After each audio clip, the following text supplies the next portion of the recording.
The ANC faction called the Radical Economic Transformation has been at the forefront supporting former President Jacob Zuma.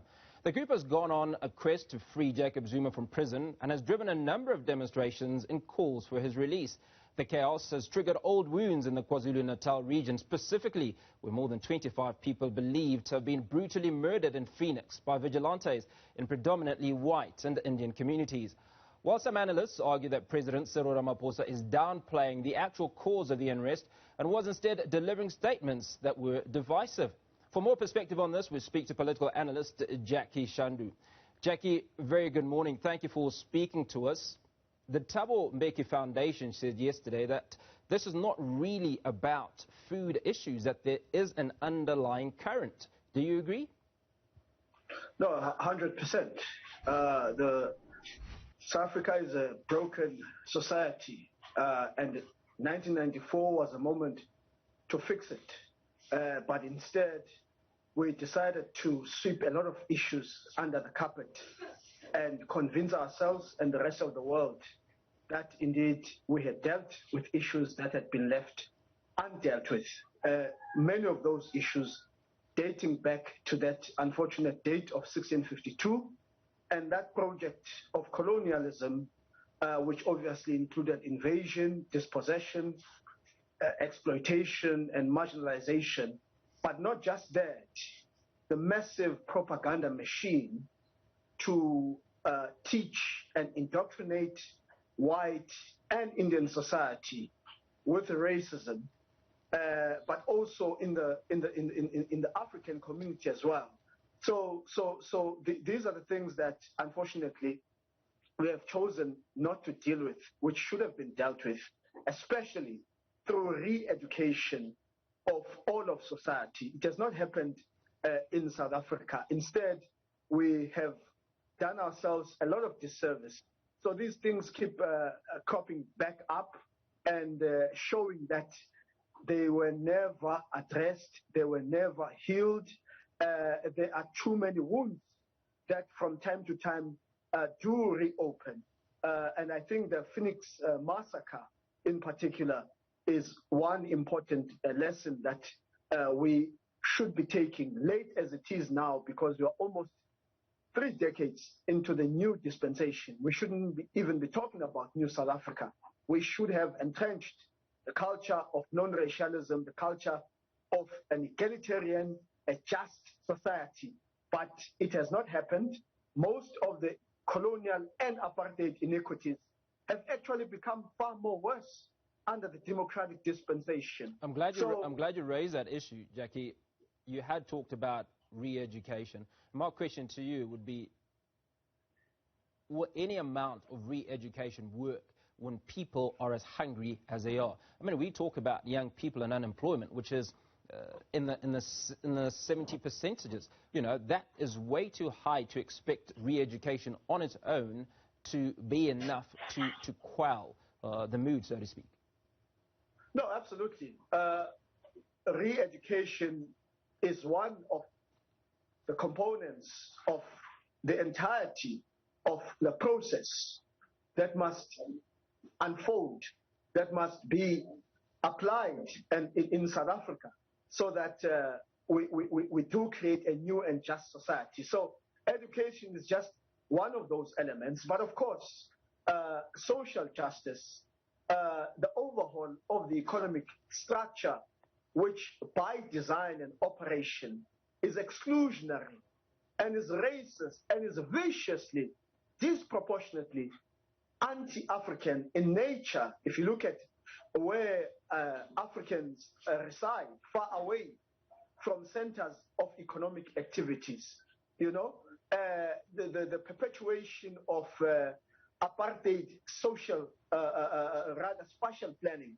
So much of the blame has to go to the current dispensation that has been napping in office, that has prioritized looting instead of taking those much needed resources and channeling them, particularly in those communities that were deprived, that were oppressed, and that were marginalized for a very long time. Jackie, let's talk a little bit about napping.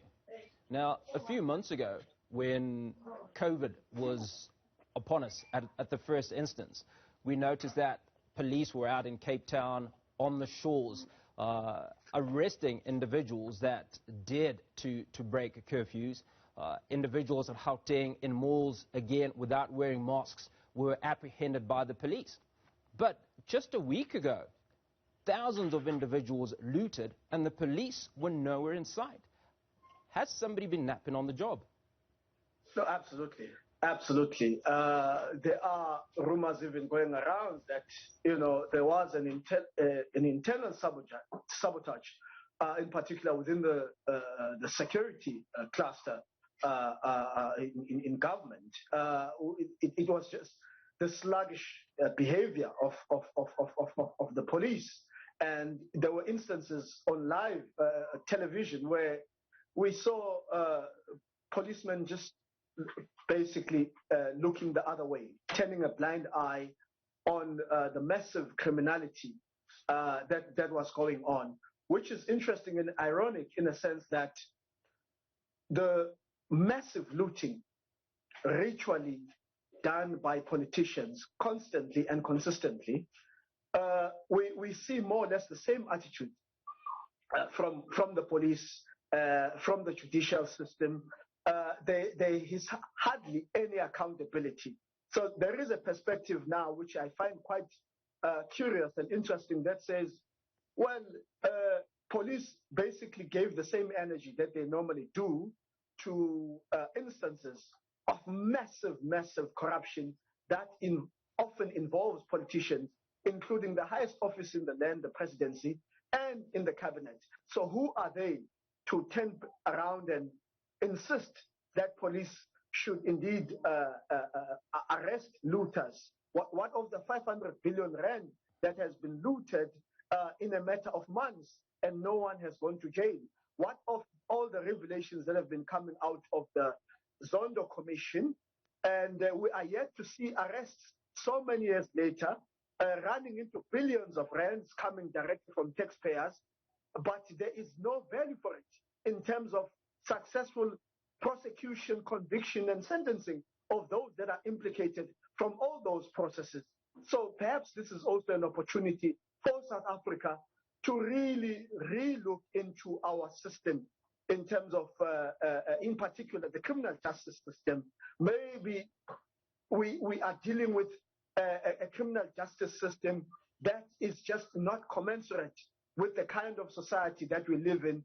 And as a result, there are elements of incapacity on the part of that institution to bite, to be efficient, and to move with speed in terms of demonstrating to the rest of society that we are a nation that will not tolerate criminality, in particular from leaders out there from whom society is supposed to learn, from who are supposed to be modeled by society. Now, let's go back to Jacob Zuma, expected to appear before the Pietermaritzburg High Court tomorrow. So he's obviously back in the media. Is this likely to stoke further tension in KZN and elsewhere across the country?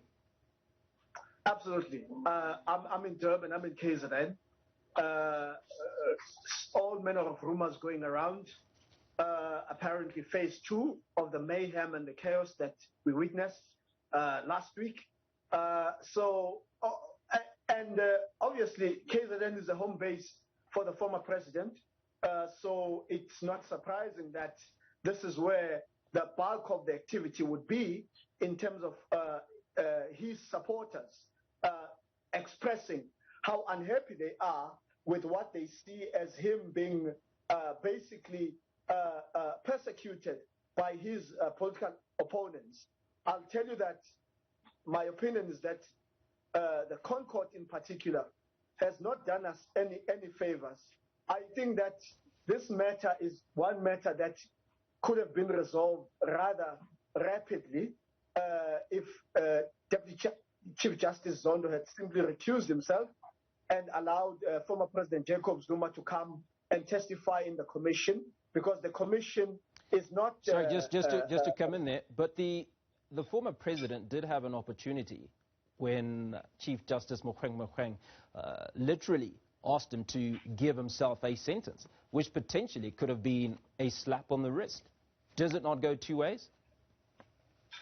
Oh, absolutely, absolutely. It would be wrong to create an impression that the former president, insofar as the legalities are concerned, is blameless. Certainly not. I don't think that any South African of goodwill and ethics would suddenly paint him as a powerless victim in this entire process. Certainly not. In this regard, I think I'm very close to the sentiments that were shared by the EFF leader, Julius Malema, a few weeks ago when he was given an opportunity to give a perspective. We are seeing stubbornness of senior citizens. One is a former president, the other is a deputy chief justice, where a matter that could have been resolved without hostility, without any back and forth, has dragged and has basically plunged us into a massive social unrest in the country. We should be taking lessons as well, but we hope that it is not too late for sense to prevail, that in the end, we have to put the country, its people, and the interests of Project Democracy above all individuals. And it is not going to help, even from the corridors of the legal system, to insist and intimidate society about this huge animal called the rule of law that is simply cannot be engaged, that cannot be bent, whose will cannot be, somewhat compromised, even at the expense of massive social unrest in the country. I think balance is important. I think restraint is important, but also often most missing, humility.